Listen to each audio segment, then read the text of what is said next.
Welcome to Season 3 of the Knack for Business podcast.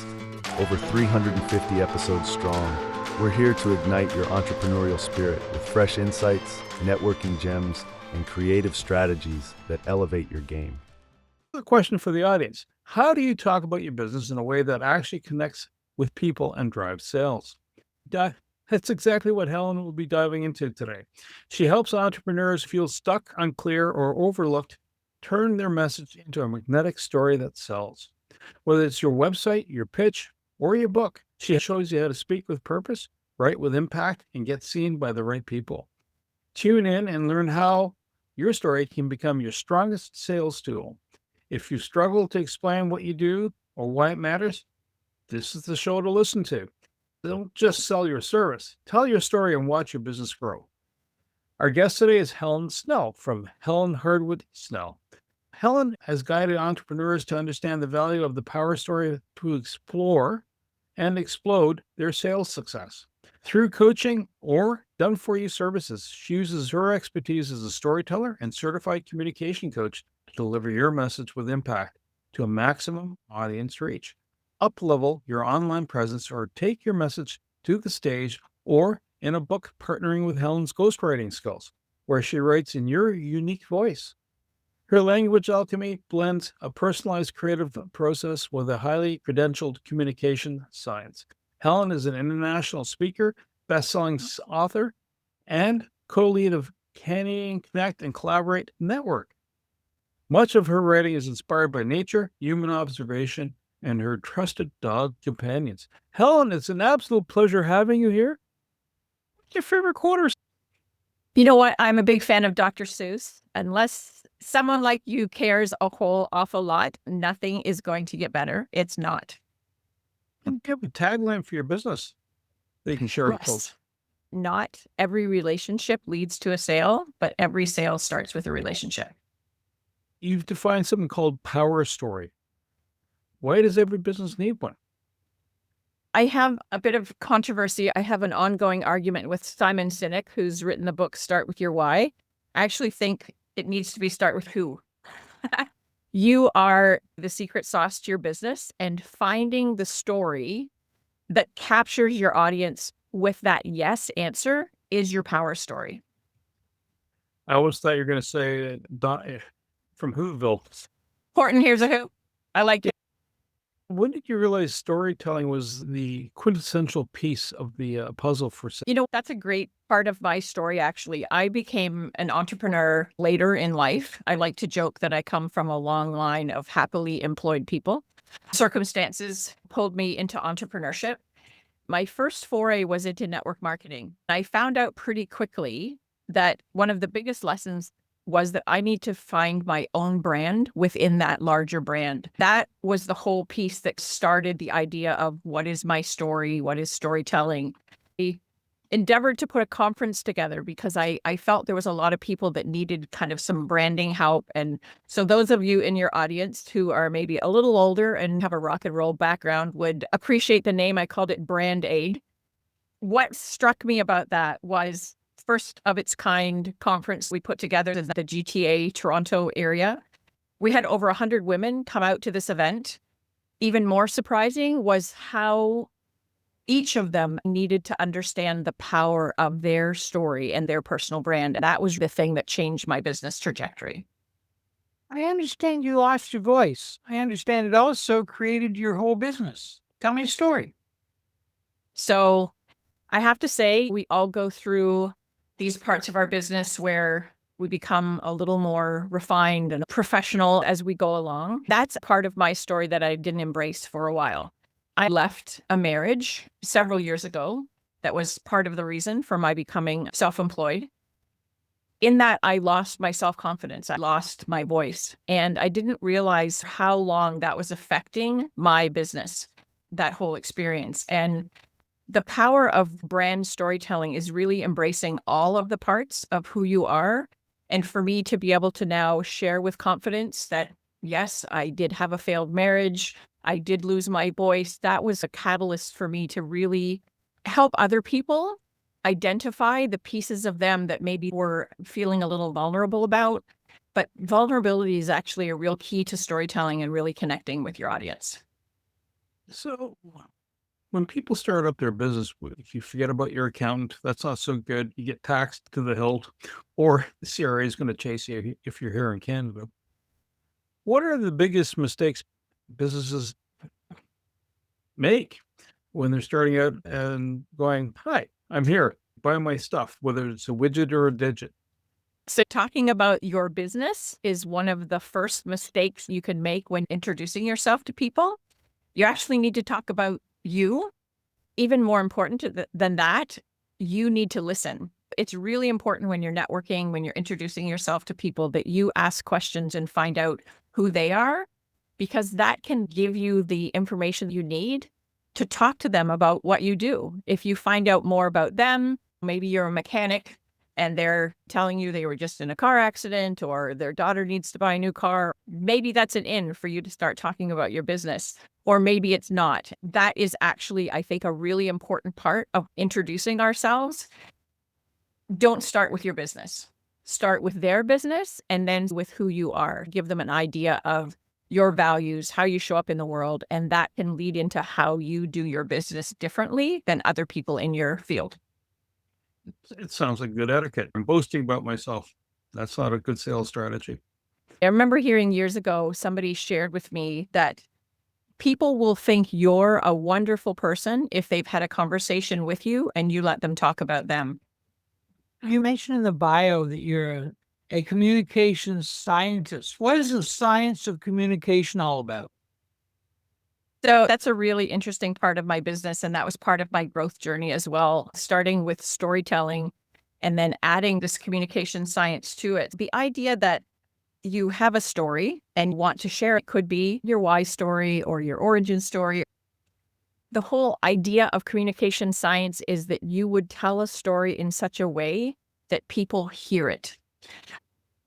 We all speak and listen as a result of that from a set of values that we live in. So if I'm telling you a story, I mentioned that I had a failed marriage. If I tell you that story in such a way that it is very feminist and I have a lot of dislike towards men, that's not going to align with an audience of men that I'm speaking to. You need to be able to use this science to understand who it is you're speaking to know how to tell your story that it's going to resonate with them effectively. Very much. Telling a story and selling with a story. Are there any role models that people can look at? Is there anybody that you point them to that's out there that does it well? It's a good question. There's probably lots of people. First one that popped off the top of my head is Mel Robbins. She doesn't necessarily show up on social media or even show up on the stage and talk about all of her coaching programs or all of the books she's written. She talks about her daily life. And that is something that just draws the audience into her. I'm sure there are other examples as well, but that's the one that's obvious for me right now. I thought you'd mentioned Brene Brown. That's actually another very good one. Brene Brown has been responsible for changing a lot of the attitude in business, maybe, that you weren't supposed to have emotions. I know she's done a lot of work with government and military, letting people understand that they need to show up as themselves. That's the best way that you can work in team. That's the best way that you can, help the company move forward, help your own career, instead of stifling all of that. So that's another great example, Wayne. So if you're in the storytelling and tailoring business, how do you help someone tailor a story? And how can you tell them that it's not resonating if you see it? So here's a great example. The well-told story is the difference. We were talking a little bit about, how you would get your story heard. I'd love to give this example. You're presenting a new technology to a business owner and they need proof they're not a risk taker. So you need to share a story that's going to help show your expertise, help show them that it's not a risk. You need to be able to tell a story in the way that it's going to resonate to that person. You also need to think about, again, a larger audience. Like if you are selling a tech wellness device to a group of tech investors, you're going to use a very different language and approach than you would if you were presenting that tech app at a wellness conference, because you're going to get two different sets of values from those people. You need to tell your story in a way that the audience hears it. Do you use neurolinguistic programming in your training? I'm aware of neuro-linguistic programming, but most of my training in communication science is from a company called Codebreaker Technologies. You may have heard of it under the acronym of BANK. That's where I got a lot of my training in values-based communication. So if a person says, listen, I've got a story, we all have a story. Every day you're waking up in the morning, you see something that's an epiphany moment, or waking up and smelling that coffee, right? And tasting it. Where do you pick up the story and how do you shape it? You don't want to start off with the selling job. You're trying to start off with get to know me and like me and trust me. If we resonate, is where that comes down to. How do you find that story in that whole thing as opposed to a 30-minute monologue? So, yeah, I like to encourage this. As with everything, it's a growth process. You're not going to discover what your power story is the first time you sit down and try to do it. I really like to encourage people kind of three steps to get started with storytelling. One is actually kind of start digging into that, start digging into your personal brand, start thinking of how your past experiences and your personal life align with your business. What is that story that makes you you? Start really thinking about that. Take notes, make audio recordings. I encourage people to start logging stories that happen to them on a regular basis. If you're grocery shopping or gardening and something happens, that's a story you might share with your friends. Take a little audio clip on your phone, or if you keep a journal, write that in your journal. Start grabbing the stories of the things that are happening to you on a regular basis, because you'll start to see how you approach those circumstances or relate to that particular thing is going to show you a little more about yourself. And therefore, that's something that you could show your audience as well. And so that is then the third thing.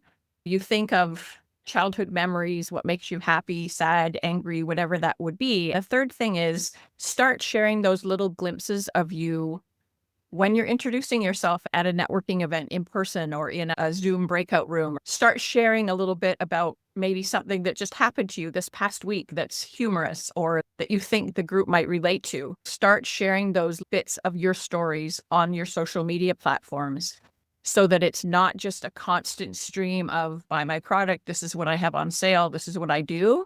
It's more of, hey, this is who Bernie is. This is how he shows up in the world. This is what he thinks about these things, because that's really going to draw the audience to you that you want to work with, because they're going to relate to who you are.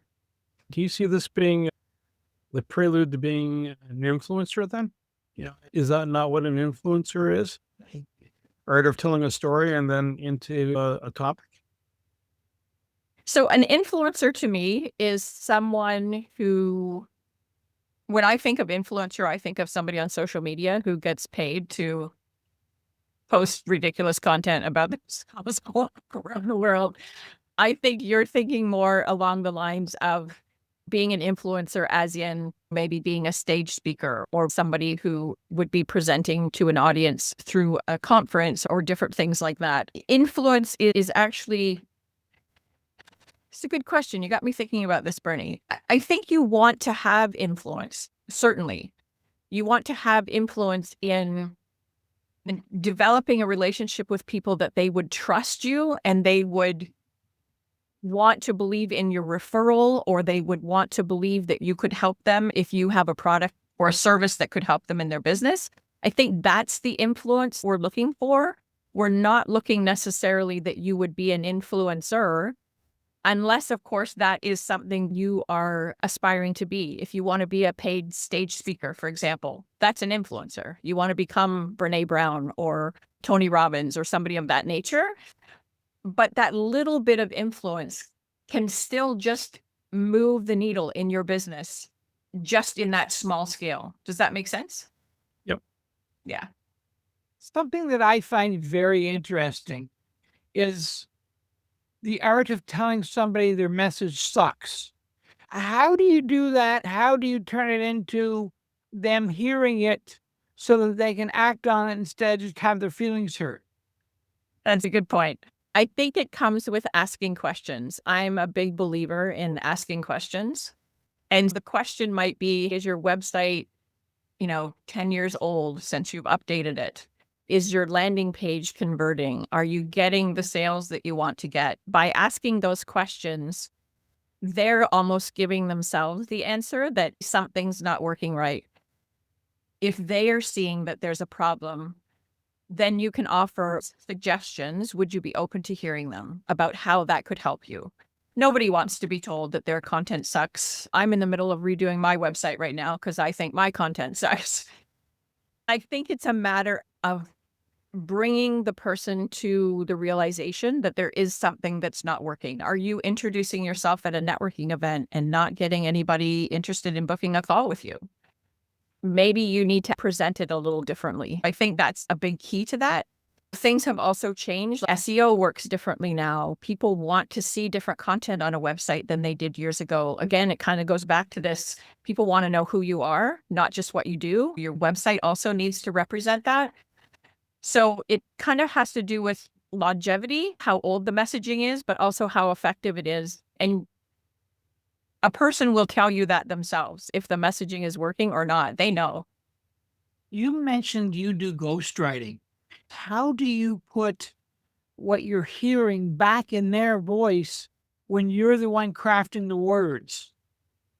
Yeah, so that's a great question. I often work in the ghostwriting process, ghostwriting presentations or speeches for people, or ghostwriting books or chapters in books if they're doing a compilation project. And what I do is, through an interview process, really get to understand who they are, who their values are. I use a technology through the bank platform where I can send a link to someone and it gives me their value codes, so I understand how they show up in the world. That really helps me to understand their voice. And then also I do a bit of research. If they've got blogs, if they've got online content that I can look at. I even did a book for a woman who sent me all of her handwritten journals, and we built her book out of that. It's really important for me that you feel that you've written the book when we're finished. And so it does take some time. People get sold on the idea of AI being a quick tool to do these things for you. It's quality in, quality out with AI. I do use AI in my business because it helps to take some of the conversations like this. If I have an interview with someone on Zoom and have that converted into some copy, I can use AI for that. But you need to dig into the personality of someone to actually be able to write in the voice that they have. You mentioned earlier about giving speeches, doing a presentation. Part of it is the content. The other part is the effect. Someone talks in a very monotone voice. We all would have had that experience growing up during lectures and different schooling platforms where it's like, oh my gosh, there is no burning fire here. Although the content might be super rich and enriching. So do you help work with a person to deliver their talk and their appearance at the same time? Because if you go to the circus, you're looking for the razzle dazzle, right? Do you help the dazzle and razzle? In terms of, there are some really good speech coaches out there that do help with intonation and what your background should be, and should you be standing or sitting. That's not my area of expertise. When I work with people wanting to create a speech, if I can tell from working with them that they do have that real monotone voice, I might ask, do you have a partner? Do you have someone else in your firm that might present this for you? Because of that exact reason. If it comes off as very flat, it's not going to land. And so sometimes the best thing that we could do is actually step out and realize that somebody else could do a better job. I do think most people, when they're passionate about what they're doing, can get there, but that is not my forte to coach them into that realm. You shape the message to get them there. For me, it's the language, and it's about connecting with the audience. I mean, certainly if I'm working with somebody, I can help them with those things, but I don't sell myself off as a speaking coach professional. That could be different. I can put that as one of my subtitles. How do you help someone get past stage fright to explore their hidden passion when they feel embarrassed, the imposter syndrome? How do you get people to put aside on people's beach to actually just telling their story in a way that's natural and fluid and fun? They care. I struggled with imposter syndrome for a while. I probably still have days where it pops back up. I think all of us can feel that at some point. Those people are all really professional, and I'm just trying to figure my way out. Most important part of gaining confidence is owning your story. And so that can really be helped by you journaling on a regular basis or having interviews with someone, like me, to help you dig that out. Once you own that, you're more willing to say, this is actually exciting stuff. This has got me on fire. I want to go and start a charity or do whatever it might be. That's the thing that's going to give the burning desire to someone to go and speak from stage.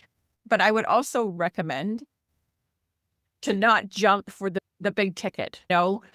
Offer yourself, if you're in a networking group, maybe you do a 10-minute presentation in a Zoom room to 20 or 30 people. Start small, getting that confidence and getting that feedback. I'm actually a member of a group. Your audience may want to check this out. It's called Speakers Speak.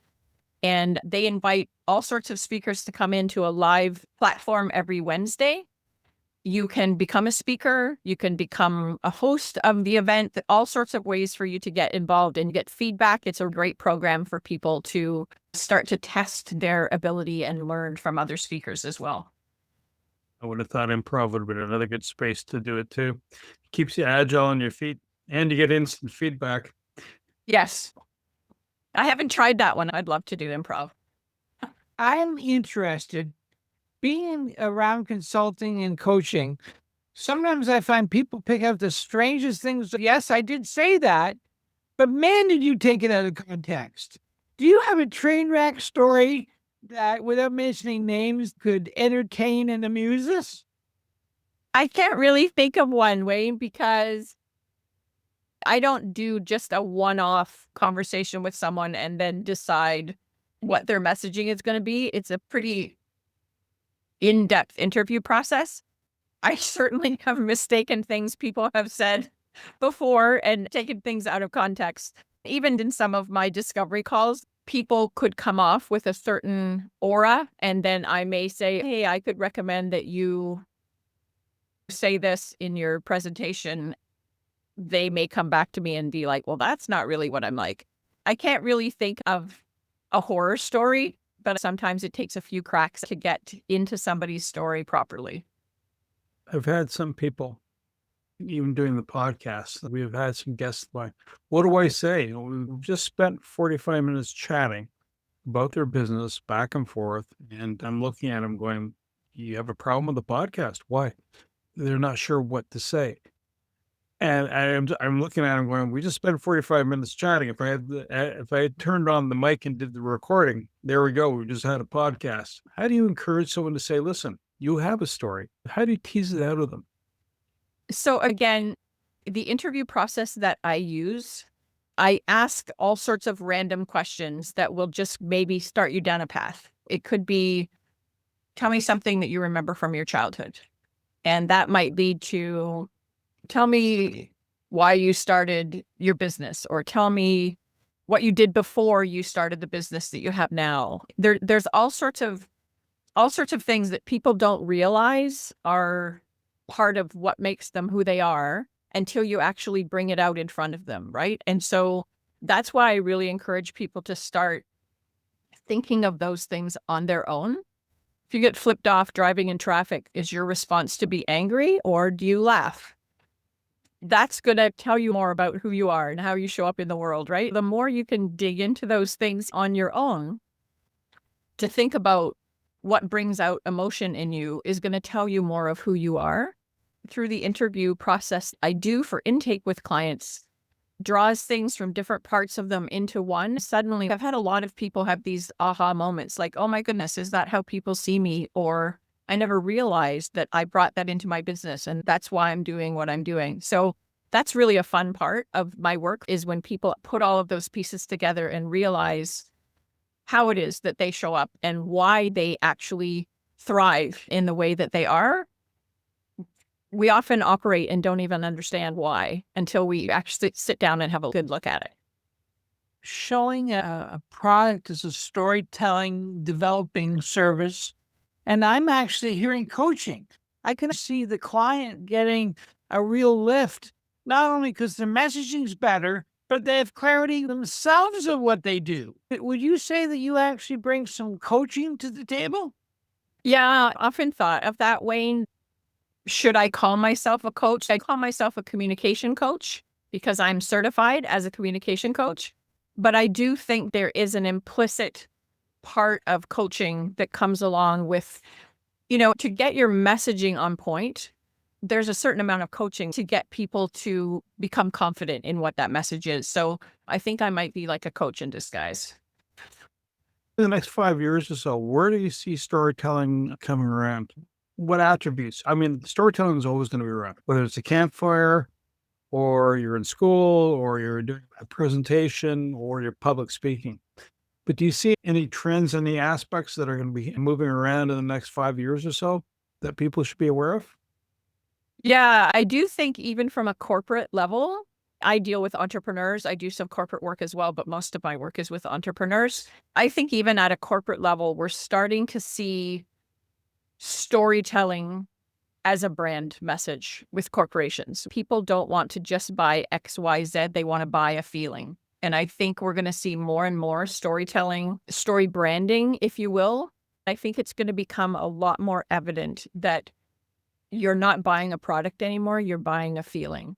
And I mean, that's always been good marketing anyways. We buy on emotion. Do think there's going to be a lot more tapping into that at a corporate level, at an entrepreneurship level. And I think there's going to be a lot more. You mentioned Brene Brown earlier. I think there's going to be a lot more leadership from people like her that are actually going to encourage people to be true, be authentic, be themselves, show up in the world and help the world become a better place instead of living these lives where we think we need to put on a mask to go to our jobs or even with our partners, whatever that may be. I think authenticity and storytelling are going to become a lot more common that way. I have always been a storyteller, but I'm noticing that people's attention spans have gotten so narrow that you have 45 seconds. It's hard to start a story, tell a story, wind up a story, maybe even be in a story when they only give you 45 seconds. What do we do to get around people's impatience? That's what they call a 7-second scroll on social media. There's got to be some kind of impact. If you're talking about something in person, if you've got 45 seconds to introduce yourself at a networking event, try to say something different. In that 45 seconds, maybe talk about something that just happened to you this week. Like, I hacked myself with a hammer on my hand the other day. You could say, hey, I'd shake your hand, but I've got this big bad bruise. You'll have to ask me about it. This is what I do. Something that's going to just get people to all of a sudden be like, hey, that didn't start with my name is, this is who I help. 45 seconds is actually quite a bit of time if you use it well. Try to add a little story into your introduction that makes you a little different than everyone else's. Thank you, Helen. If folks want to reach you, how do they get a hold of you? Who's your target audience? And what's the reach? Like, how far do you want to go out? Because, this podcast goes wide and far. And who's the best client for you? I work all over the United States and Canada.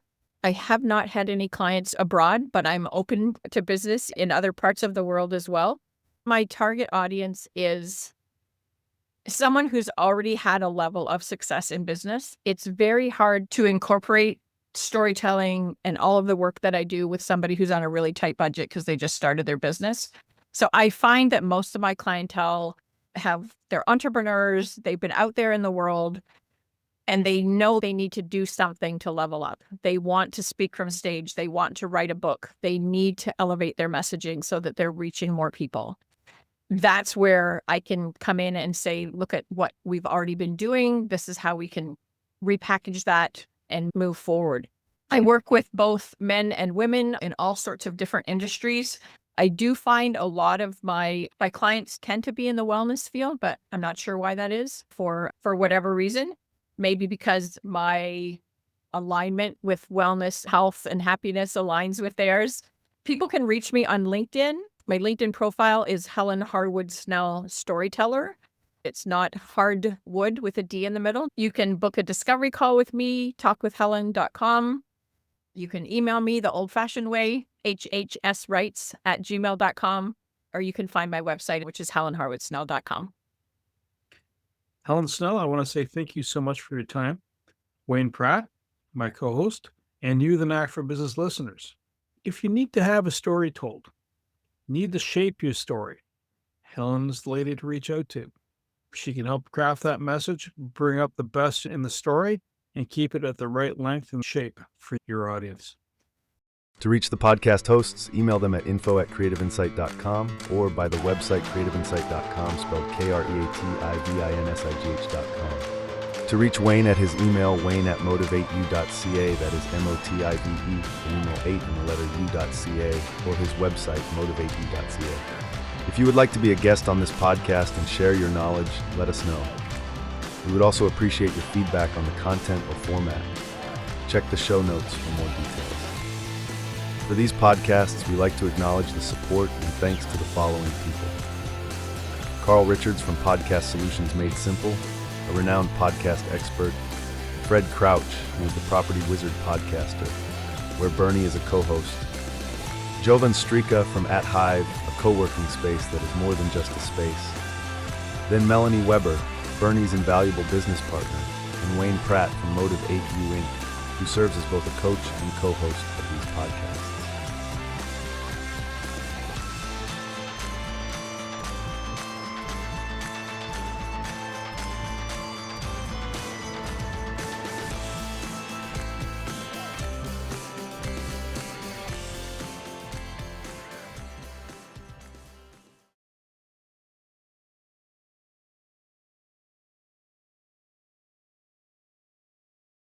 It is important to note that this podcast is not a replacement for consulting with certified experts in your area who possess knowledge of your unique situation. The hosts of the podcast, along with any participants or affiliated groups, do not take responsibility for any actions taken or not taken based on the information presented in this episode. It is highly recommended that individuals seek guidance from their own personal advisors in fields such as accounting, law, or other pertinent areas prior to undertaking any actions or making decisions that may impact their financial, legal, or other aspects of life.